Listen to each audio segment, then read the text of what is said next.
এক গ্রাম ছিল। গ্রামটির নাম শান্তিপুর। শান্তিপুর গ্রামে প্রায় অনেকেই বাস করত।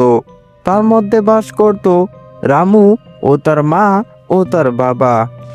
মা মা আমি একটু বাইরে গেলাম, অনেকদিন যাবৎ বিশুদের বাড়িতে যাওয়া হয় না। কি বলছিস রে বাবা? তোর বন্ধু বিশুদের বাড়িতে যাবি? তার মধ্যে আবার পাহাড়ের উপর দিয়ে যেতে হবে। লোকে বলে নাকি পাহাড়ের উপরে রাক্ষস থাকে। একটু সাবধানে যাস, দেখে শুনে। রামু তার মায়ের কথা শুনে ভয়ে ভয়ে তার বাড়ির থেকে বাইর হয়ে যায়। আর এইদিকে পাহাড়ের উপরে নাইরা গাছের উপরে রাক্ষসটি বসে রয়েছে। রাক্ষসটি দেখতে অনেক ভয়ানক, দাঁত দুটো বড় বড়, চোখ দুটো জ্বলজ্বল করছে।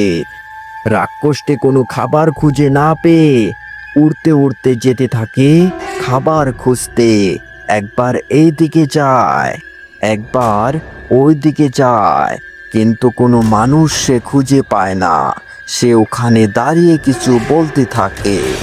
এ কি ব্যাপার? আজকে এখনো আমি খাবার খুঁজে পেলাম না।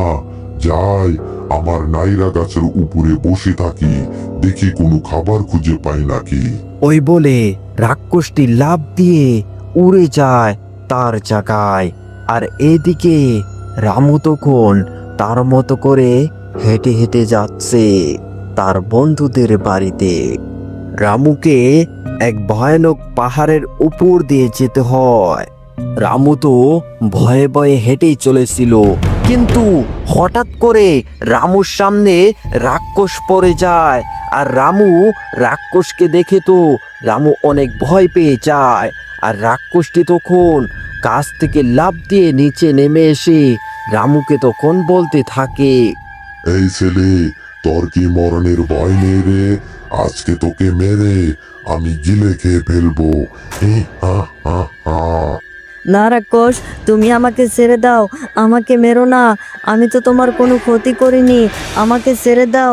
আমি আমার বন্ধুর বাড়িতে যাব।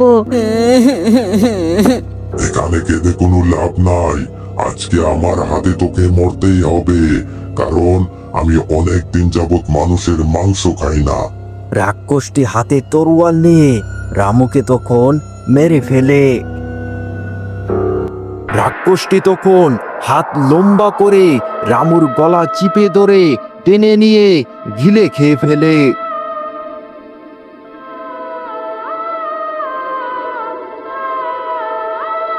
বন্ধুরা, আজকের এই গল্পটি কেমন হয়েছে অবশ্যই কমেন্টে জানাতে ভুলবে না। আর নতুন নতুন ভূতের গল্প দেখতে চাইলে অবশ্যই চ্যানেলটিকে সাবস্ক্রাইব করে যাবা। আর ভিডিওটাকে লাইক করতে কিন্তু ভুলবা না।